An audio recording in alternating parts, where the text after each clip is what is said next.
अस्सलाम वालेकुम फ्रेंड्स, मेरा नाम है उस्मान और आप देख रहे हैं गेम स्मैशर। आज की इस वीडियो में हम बात करेंगे इंटेल की जनरेशन्स के बारे में। जो इंटेल की आई सीरीज़ की जनरेशन है वो किस तरीके से काम करती हैं उसके बारे में आज हम इस वीडियो में बात करेंगे। तो बिना किसी देरी के इस वीडियो को स्टार्ट करते हैं।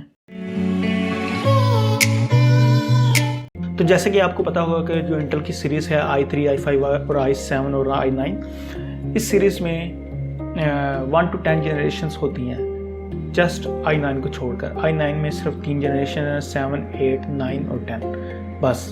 उससे पहले वाली जनरेशन्स नहीं थी, i9 बाद में आया था। ठीक है, ये बात क्लियर होगी, लेकिन ये हम बाद में बात करेंगे, इसको हम डिस्कस नहीं कर रहे हैं। हम डिस्कस कर रहे हैं जनरेशन्स के बारे में। जो जनरेशन्स होती हैं वो किस तरीके से काम करती हैं। ठीक है, बेसिकली बहुत से लोगों को ये बात नहीं समझ लगी होगी कि जनरेशन्स में मतलब क्या होता है। मिसाल के तौर पर अगर इंटेल कोई जनरेशन निकालता है ना, तो वो पिछली जनरेशन से ज़्यादा फास्ट होती है और वो सभी सीरीज़ की निकालता है। i3, i5, i7 सभी की जनरेशन से निकालता है और वो उससे ज़्यादा फास्ट होती है। ठीक है, जो पहले पुरानी जनरेशन से, मिसाल के तौर पर अभी जनरेशन चल रही है सेकंड जनरेशन, तो जो नेक्स्ट जनरेशन आएगी वो थर्ड जनरेशन होगी और वो पहले वाली जनरेशन से ज़्यादा फास्ट होगी वो सभी सीरीज़ में आएगी। i3 में भी सेकंड थर्ड आएगी, i5 में, i7 में। मतलब समझ रहे हो ना, मतलब मैं क्या कहना चाहता हूँ। समझ रहे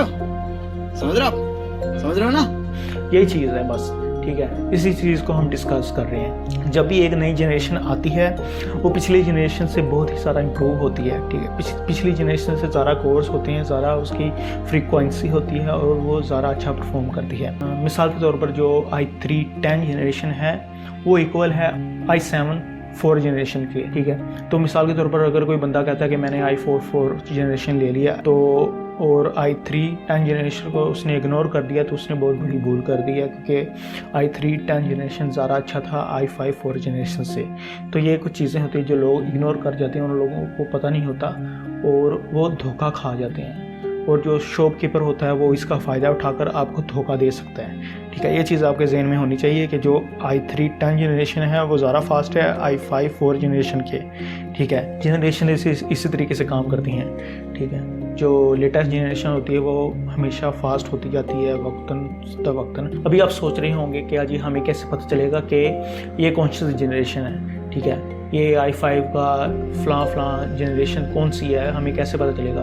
मैंने तो i5 ले लिया, जनरेशन का मैं कैसे पता करूं। तो सिंपल सी बात है कि उस प्रोसेसर के ऊपर लिखा होगा, अगर मिसाल के तौर पर वो थर्ड जनरेशन है 3000 कुछ लिखा होगा। ठीक है, अगर वो 4 जनरेशन है तो 4000 कुछ लिखा होगा।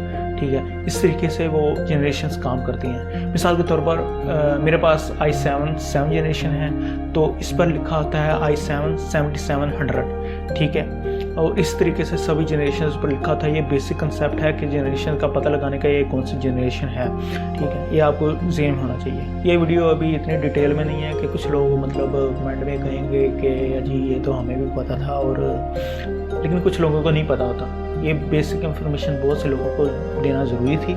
ये वीडियो इसलिए बनाई गई कि बहुत से लोग धोखा खा जाते हैं शॉपकीपर से। शॉपकीपर उनसे फ्रॉड कर लेता है, उनसे कहता है कि मैंने i7 4 जनरेशन दे देता है और उनसे अच्छे खासे पैसे ले लेता है, जबकि i3 10 जनरेशन ज़्यादा बेटर थी उससे और फ्यूचर प्रूफ थी। उम्मीद करता हूँ आपको ये वीडियो पसंद आई होगी। अगर आपको ये वीडियो पसंद आई है, किसी बात की समझ लगी है और कोई कन्फ्यूजन है तो मुझे कमेंट सेक्शन में बताएं, मैं उसका रिप्लाई ज़रूर करूँगा। और अगर आपको ऐसी ही वीडियोस और चाहिए तो मेरे चैनल को सब्सक्राइब करें और इस वीडियो को लाइक करें, कमेंट करें, शेयर करें।